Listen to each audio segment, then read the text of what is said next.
మరి కేంద్రంలో బీజేపీ ప్రభుత్వం ఒక్క అవార్డు కూడా సినిమాకి ఇవ్వలేదు, ఆ యాక్టర్కి ఇవ్వలేదు. జై భీమ్ సినిమా వచ్చింది మధ్యలో.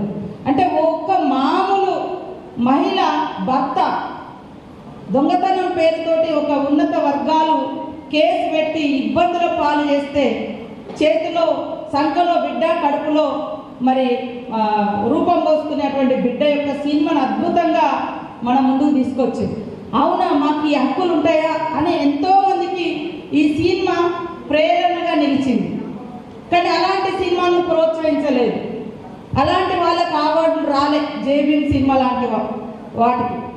కానీ ఇవాళ పోలీస్ అధికారులు చట్టబద్ధంగా ఉండేటువంటి డ్యూటీలో ఉంటారు.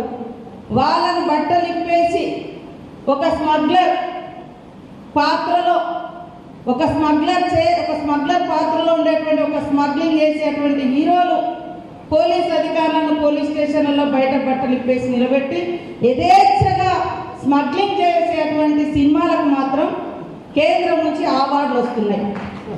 ఏది ఇలాంటిదైనా మీరు ప్రోత్సహించేది? ఏ సినిమాను మేము గౌరవిస్తాం, సినిమాలో ఒక ఎంటర్టైన్మెంట్ పబ్లిక్ ఉంటుంది, కానీ పబ్లిక్కి ఎలాంటి మెసేజ్ ఇస్తారు? స్మగ్లర్లు హీరోలు అవుతారంట, ఒక అవేర్నెస్ ఇచ్చేటువంటి లాయర్లు జీరో అయితే ఎట్లా?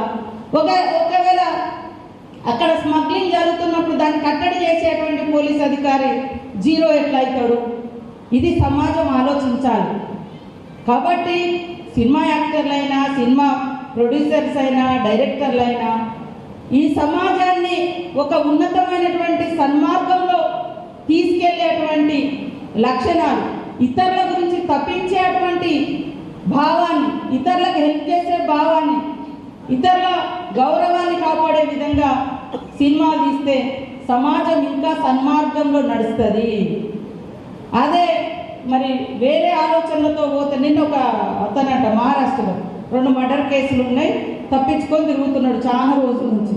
ఎక్కడ దొరికిందంటే మరి ఈ సినిమా హాల్ పుష్ప 2 సినిమా చూసుకుంటూ దొరికింది. అంటే వాళ్లకు అది ఏ రకమైన ఇంకా నేరాలు పెరగడానికి కూడా ఒక మెసేజ్ పోయే అటువంటి అవకాశాలు ఉంటాయి.